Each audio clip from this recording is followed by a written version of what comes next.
Como ya os comenté en clase, los circuitos neumáticos tienen la gran ventaja de que son fáciles de configurar y permiten hacer movimientos tanto lineales como circulares de una forma muy sencilla.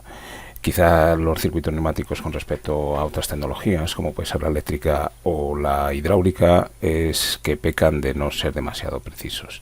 Pero en principio, para operaciones discretas de movimientos donde no se requiera precisión, es una de las mejores opciones. Vamos a ver alguna otra válvula distribuidora que va a permitir controlar los cilindros en la parte de potencia y que van a ser pilotadas de diferentes maneras. Ya hemos visto la válvula distribuidora 5.2, una válvula 5 vías y 2 posiciones. En este circuito, cada vez que accionamos el pilotaje que corresponda, la válvula conmuta y permite alimentar el cilindro extendiéndolo y recogiéndolo. A esta válvula se le denomina biestable, ya que se comporta de forma similar a los biestables que hemos estudiado en el módulo de SSP. En este caso, la acción de pilotaje sobre el lado izquierdo sería el set y la acción de pilotaje sobre el lado derecho sería el reset. Si esta válvula, en lugar de estar pilotada por las dos partes, colocamos un muelle. Bien, vamos a quitar el pilotaje. Este pulsador lo tiramos. Aquí acabamos de convertir la válvula biestable en una válvula monoestable. Esto significa que solamente está controlada con una acción de activación, el pilotaje que tenemos en el lado izquierdo, y que el retorno de la válvula se hace por muelle. No por ser una válvula monoestable tenemos que utilizar un cilindro de simple efecto. Ya vemos que el cilindro es el mismo, es un cilindro de doble efecto. Y así, mientras mantengo accionado el pulsador y la señal de pilotaje se mantiene en el lado izquierdo, el cilindro se extiende y cuando cesamos la acción de pilotaje, la válvula retorna a su posición de origen mediante el resorte o muelle. Es otra forma de controlarlo, ¿vale? En principio tiene aplicaciones también muy directas en cualquier aplicación industrial y tiene la ventaja de que esta válvula suelen ser ligeramente más económicas que las biestables. Sin embargo, el control tiene que ser un poco diferente, ya que no solamente sirve con aplicar una señal para mantener la conmutación, sino que hay que mantener dicha señal todo el tiempo que queramos que el cilindro esté actuando.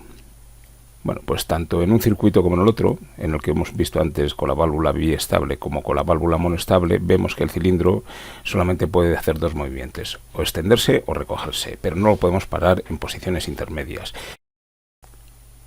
Los cilindros neumáticos no son los mejores elementos para hacer un posicionamiento de precisión en un proceso que lo requiera, pero no obstante sí que se pueden parar, no utilizando las válvulas monoestable o biestable como acabamos de ver, sino utilizando válvulas con tres posiciones, de forma que podamos en algún momento dejar sin alimentación y retener el aire que tiene el cilindro para que el cilindro no se mueva con la carga.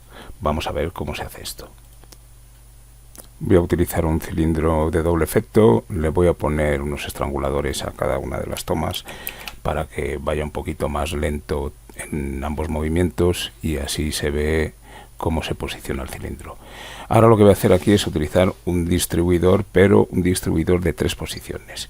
Es decir, vamos a colocar una válvula de estas configurables y la vamos a configurar como una válvula de 5 vías y 3 posiciones, una 5-3. Saco esta misma, ¿vale? Vamos a configurar. Voy a poner en la tercera posición la opuesta a la primera. Vemos que son iguales, pero con el sentido de las flechas diferente.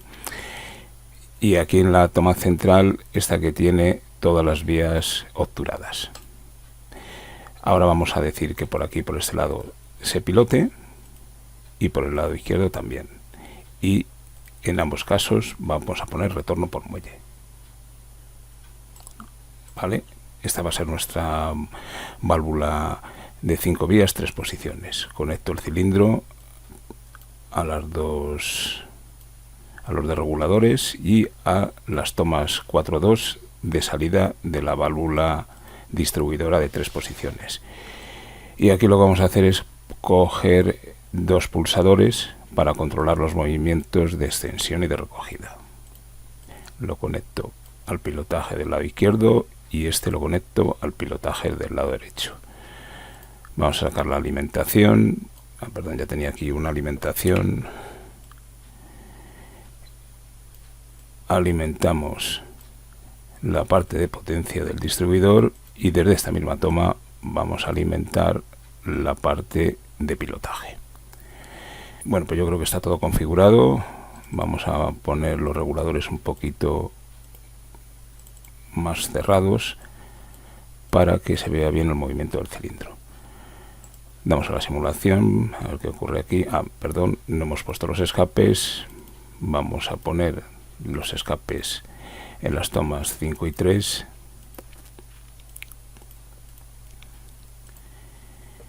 Y ahora cuando accione el pulsador de la izquierda vemos que el cilindro se extiende, y cuando accione el pulsador de la derecha vemos que el cilindro se recoge. ¿Y qué ocurre? Vale, bien, esta posición intermedia vemos que tiene, lo que hace es que tiene taponadas todas las vías. Eso quiere decir que el aire no se va a escapar cuando nos pongamos en esta posición. Como hemos puesto en ambos lados 2 retornos por muelle, significa que cuando deja aplicar pilotaje, la válvula siempre se va a colocar en la posición intermedia.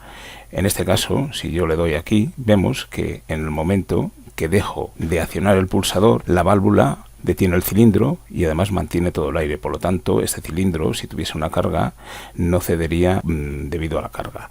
Así podemos intentar más o menos posicionar, yo os digo que con poca precisión, los cilindros neumáticos con válvulas de este tipo, de forma que cada vez que deja accionar el pilotaje, el retorno por muelle que tiene la válvula le obliga a colocarse en la posición intermedia, y como es una posición intermedia que tiene los orificios tapados, ¿vale? Pues lo que ocurre es que el aire se queda en el interior del circuito de potencia y por lo tanto el cilindro se queda parado en la posición donde dejamos de accionar el pilotaje.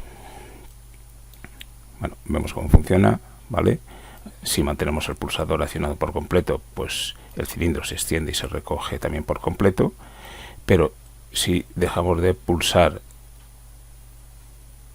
el botón del pulsador, lo que va a ocurrir es que en ese momento el cilindro se detiene porque la válvula 5.3 mantiene el aire en el circuito de potencia y por lo tanto nos permite posicionar el cilindro en puntos intermedios.